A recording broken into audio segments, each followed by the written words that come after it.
Hello friends, welcome to सर्वियान academy.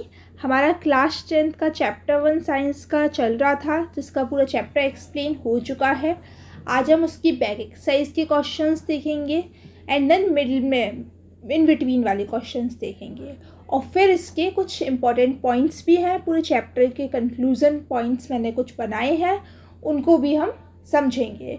तो start करते हैं हमारे बैक एक्सरसाइज से। बैक एक्सरसाइज का फर्स्ट क्वेश्चन है, why is the respiration consider an exothermic reaction. Respiration को एक्सोथर्मिक रिएक्शन क्यों बोला जाता है? मैंने आपको एक्सोथर्मिक के एग्जांपल्स बताए थे, उसमें बताया था कि respiration is an example of exothermic reaction. आप पूछ रहे हैं कि उसको एक्सोथर्मिक क्यों कहा जाता है। अब देख लीजिए इसका आंसर।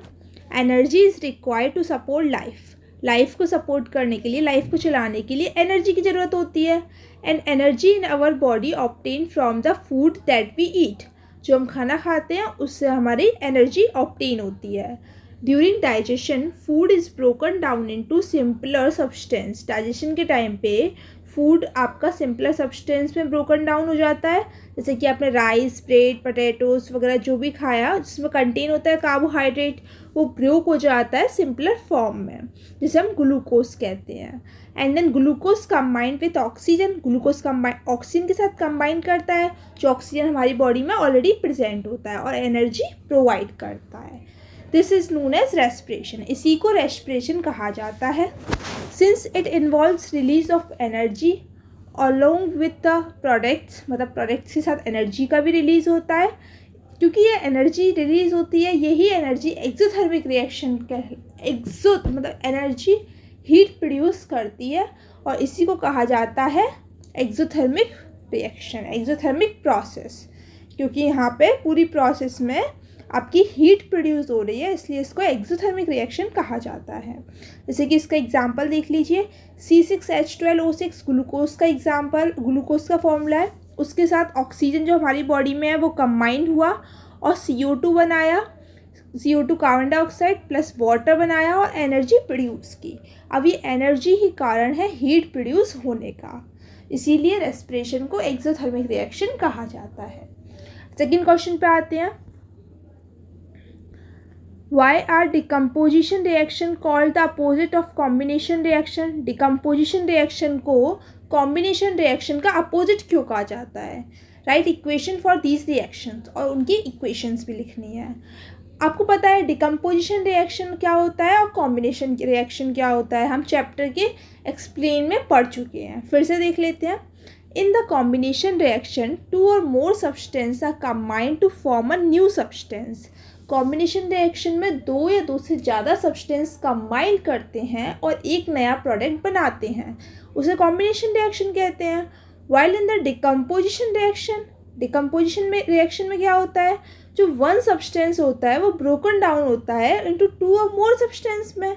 पूरा एक आपके पास सब्सटेंस होगा वो ब्रोकन डाउन होगा अलग अलग सब्सटेंस में, तो उसको बोला जाता है डिकम्पोजिशन रिएक्शन।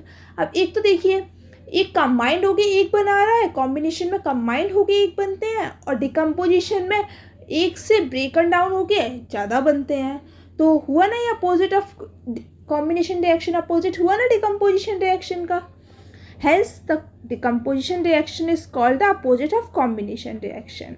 अब डिकम्पोजिशन रिएक्शन का एग्जाम्पल देख लेते हैं। इसमें क्या होता है, ए बी आपका कोई सब्सटेंस है, उसके साथ एनर्जी है, तो ए और बी दो सब्सटेंस में चेंज हो गया। जैसे कि H2O है, उसको हमने हीट दिया तो H2 और O2 में चेंज हो गया, ये तो डिकम्पोजिशन रिएक्शन है। और कॉम्बिनेशन रिएक्शन क्या होगी, A और B कोई सब्सटेंस है वो A B में चेंज हो गए, तो ये कॉम्बिनेशन रिएक्शन होंगी, और ये एक दूसरे के अपोजिट रिएक्शंस होती हैं। Right one equations each for the decomposition reaction where energy is supplied in the form of heat, light and electricity. अब आपको एक एग्जांपल बताना है decomposition reaction का, जहाँ पे एनर्जी सप्लाइड हो रही है in the form of heat, light and electricity. तो देखिए, thermal decomposition is a chemical reaction where a single substance breaks into two or more simpler substance when heated. यहाँ पे हमने देखा था डिकम्पोजिशन रिएक्शन 3 टाइप्स के होते हैं।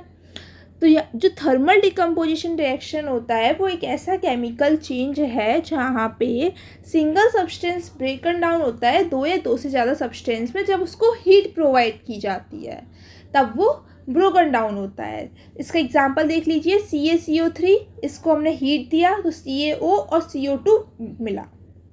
ये एग्जांपल है थर्मल डिकम्पोजिशन रिएक्शन का, क्योंकि यहाँ पे हीट प्रोवाइड की जा रही है इस रिएक्शन को ब्रेक डाउन होने के लिए। नेक्स्ट क्वेश्चन देख लेते हैं। अच्छा, इसका 2 पार्ट्स हो रहा है ना, फोटो डिकम्पोजिशन रिएक्शन और इलेक्ट्रोलाइटिक डिकम्पोजिशन रिएक्शन। तो photo decomposition reaction is a chemical reaction in which the substance is broken down into simpler substance by expose to light. Photo decomposition reaction में क्या होता था, जो डिकम्पोजिशन होता है वो लाइट की वजह से होता है। जब आप सनलाइट प्रोवाइड करते हो किसी रिएक्शन को और डिकम्पोजिशन होता है, उसे बोला जाता है फोटो डिकम्पोजिशन रिएक्शन। और इलेक्ट्रोलाइटिक डिकम्पोजिशन में result when the electric current pass किया जाता है। जब किसी सॉल्यूशन में या किसी सब्सटेंस में हमने इलेक्ट्रिसिटी पास की और वो डिकम्पोज हो गया 2 या 2 से ज़्यादा सब्सटेंस में, तो उसको बोला जाता है इलेक्ट्रोलाइटिक डिकम्पोजिशन रिएक्शन। तो हमने देखा डिकम्पोजिशन रिएक्शन 3 टाइप्स के होते हैं।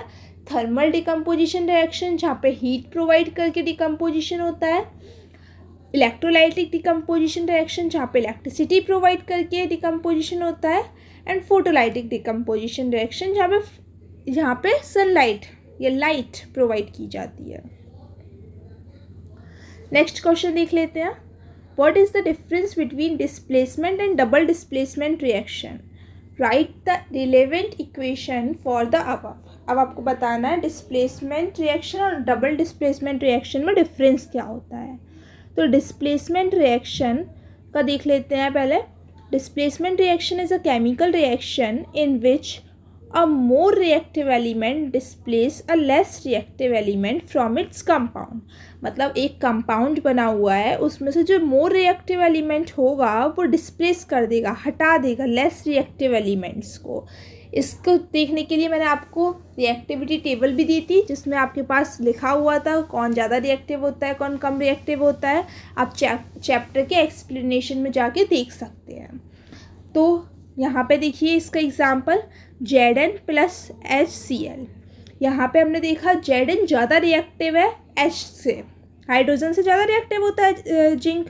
तो जिंक ने जिंक क्लोराइड बना लिया और H2 अकेला रह गया। इसे बोला जाता है decomposition reaction. Zn is more reactive element which displace H2, so this is called displacement reaction. Now let's come to double displacement reaction. Double displacement reaction is a type of chemical reaction. A mutual exchange of ions happens with their compounds. उनके compounds के बीच में क्या होता है, mutual exchange होता है ions का। जैसे कि MgCl2 है and KOH है। तो Mg जो है वो OH के साथ कंपाउंड बना लिया और Cl2 ने K के साथ कंपाउंड बना लिया।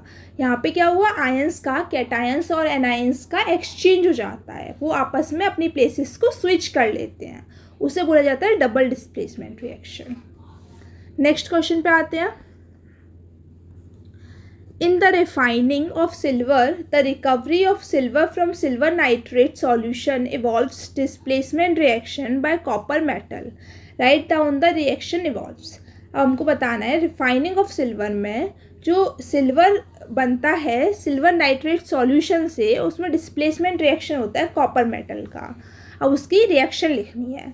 तो देखिए AgNO3 जो है आपका, वो आपका सिल्वर इसका सॉल्यूशन है, एक्वस सॉल्यूशन है, उसमें कॉपर को ऐड किया गया तो हमें सिल्वर मिल गया और कॉपर नाइट्रेट मिल गया, CuNO3 हो गया।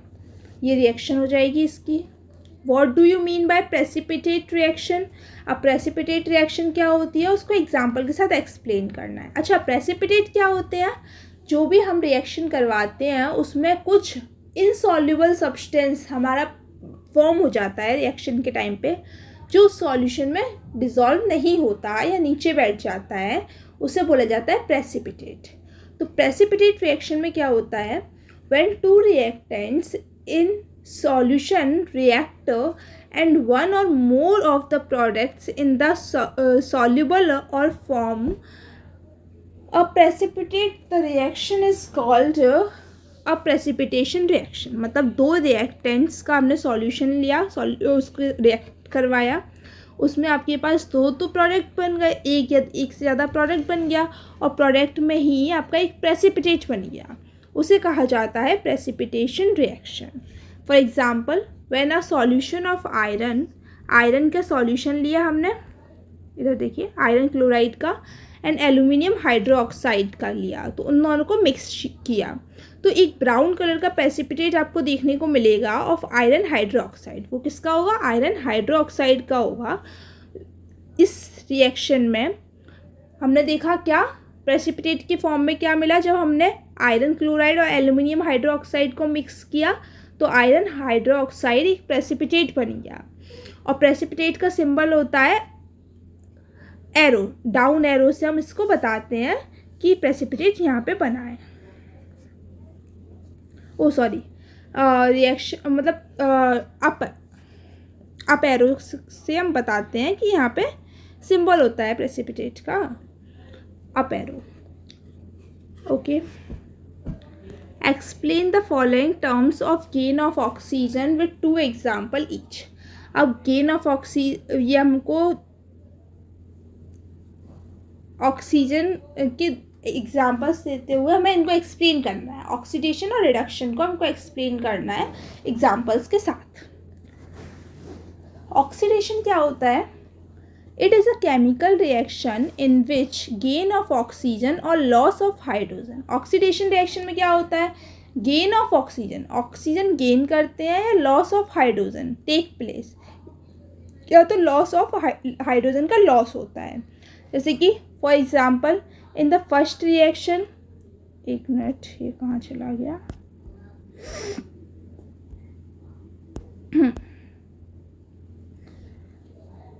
for example in the first reaction copper is oxidized to become copper oxide and in second magnesium is oxide to become magnesium oxide. इसमें क्या हो रहा है, आप रिएक्शंस देखिए, कॉपर ने क्या किया, ऑक्सीजन के साथ ऐड हुआ, O2 के साथ ऐड हुआ और कॉपर ऑक्साइड बना लिया. इसी तरह से मैग्नीशियम ऐड हुआ और मैग्नीशियम ऑक्साइड बना लिया. यहाँ पे क्या हो रहा है, ऑक्सीजन गेन हो रहा है, इससे बोला जाएगा ऑक्सीडेशन, मतलब यहाँ पे ऑक्सीडेशन हो रहा है. रिडक्शन में क्या होता है, तो it is a chemical reaction in which loss of oxygen और गेन ऑफ हाइड्रोजन, या तो फिर लॉस हो रहा होता है ऑक्सीजन का या हाइड्रोजन का गेन हो रहा होता है. For example in the first reaction copper oxide reduce to become copper, मतलब वही इसी एग्जाम्पल को उल्टा कर देंगे. कॉपर ऑक्साइड क्या होगा, कॉपर बना लेगा और O2 अलग हो जाएगा. सेम मैग्नीशियम ऑक्साइड मैग्नीशियम बना लेगा और O2 अलग हो जाएगा. इस क्वेश्चन को देख लेते हैं. अ shiny brown colour element x on heating in air become black in colour. एक शाइनी ब्राउन कलर का कोई एलिमेंट है एक्स नाम का, उसको हमने हीट किया एयर में तो वो ब्लैक कलर का हो गया. नेम द एलिमेंट एक्स, उस एक्स एलिमेंट का नाम बताना है. And the black colour compound form, जो ब्लैक कलर का कंपाउंड बन रहा है उसे बताना है. The shiny brown colour element is the copper metal. Brown colour का जो एलिमेंट है वो कॉपर का है, कॉपर मेटल है. और when the metal is heated in air, जब हम कॉपर को एयर में हीट करते हैं ना तो उसके ऊपर एक ऑक्सीजन की लेयर आ जाती है जिससे कि वो कॉपर ब्लैक कलर का हो जाता है. तो when the metal is heated in air it react with atmospheric oxygen, वो ऑक्सीजन के साथ जो एटमॉस्फेयर में ऑक्सीजन है उसके साथ रिएक्ट कर लेगा और कॉपर ऑक्साइड बना लेता है. Hence the black colour compound is copper oxide. जो ब्लैक कलर का कंपाउंड है आपका वो कॉपर ऑक्साइड है. तो Cu प्लस O2 इक्वल में CuO.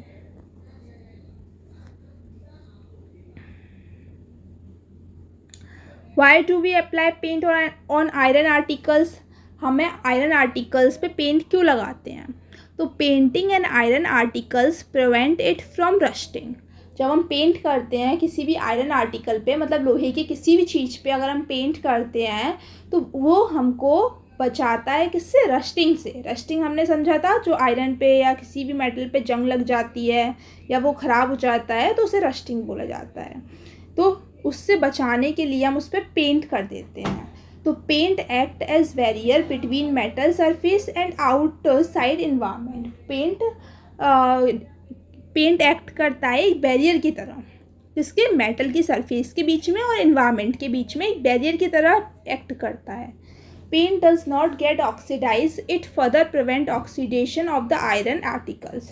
पेंट ऑक्सीडाइज नहीं होता और वो जो भी आर्टिकल है आयरन आर्टिकल उसको ऑक्सीडाइज नहीं होने देता, उसको ख़राब नहीं होने देता है। नेक्स्ट क्वेश्चन पे आते हैं। Oil and fat containing food items are flushed with nitrogen and why. ये हमने चैप्टर में भी पढ़ा था कि ऑयल और फैट कंटेनिंग फूड आइटम्स जो होते हैं उनको नाइट्रोजन से फ्लश कर दिया जाता है, मतलब उनमें नाइट्रोजन गैस को फिल कर दिया जाता है पैकेट्स वगैरह में। ऐसा क्यों किया जाता है? तो the main purpose of flushing nitrogen into food packets that contain oil and fat items is to prevent rancidity. इसको हम इसलिए इसमें नाइट्रोजन फिल कर देते हैं जिससे कि हम रेंसिडिटी से उस सब्सटेंस को बचा पाएँ। जो भी आपका ऑयल और फैट कंटेनिंग सब्सटेंस है उसको हम रेंसिडिटी होने से बचा पाएँ। विच ऑकर व्हेन द ऑयल और फैट रिएक्ट विद ऑक्सीजन। जब जो एटमॉस्फेयर में ऑक्सीजन है ना उसके साथ जो रिएक्ट करता है ना ऑयल फैट वाला सब्सटेंस, तो उससे क्या हो जाता है, उसका स्मेल और टेस्ट चेंज हो जाता है।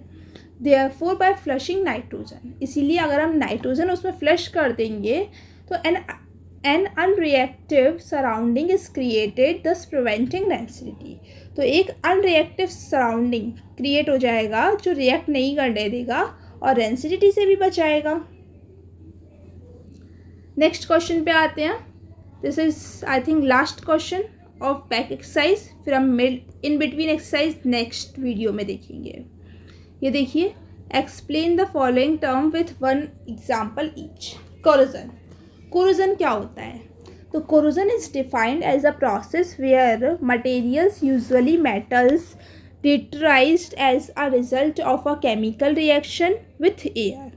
कोरोजन एक ऐसी प्रोसेस होती है जिसमें ज़्यादातर मेटल्स क्या करते हैं, एक केमिकल रिएक्शन करते हैं एयर, मॉइस्चर या केमिकल्स के साथ जब वो कांटेक्ट में आते हैं तब।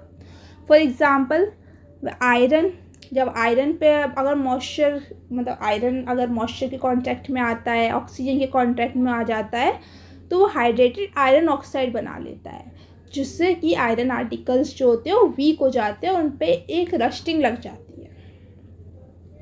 और रेंसिडिटी क्या होता है? तो अभी हमने देखा था the process of oxidation of fats and oils that can be easily noticed by the change in taste and smell is known as rancidity. एक ऐसी प्रोसेस जिससे फूड जो आइटम्स हैं वो ऑक्सीडाइज हो जाते हैं, जो आसानी से हम नोटिस कर सकते हैं अगर उनका स्मेल और टेस्ट चेंज हो गया है, कलर चेंज हो गया है। तो for example the taste and smell of butter changes when keep for long. अगर हम उसको बहुत दिनों तक रखेंगे तो बटर का टेस्ट चेंज हो जाता है, स्मेल भी चेंज हो जाती है, तो उसको रेंसिडिटी कहा जाता है। यहाँ पे हमारे बैक एक्सरसाइज के क्वेश्चंस ख़त्म हो गए हैं। अब हम नेक्स्ट वीडियो में इन बिटवीन एक्सरसाइज के क्वेश्चंस देखेंगे। तब तक हमारे चैनल को सब्सक्राइब कीजिए, लाइक कीजिए एंड अपने फ्रेंड्स के साथ शेयर कीजिए। Thank you.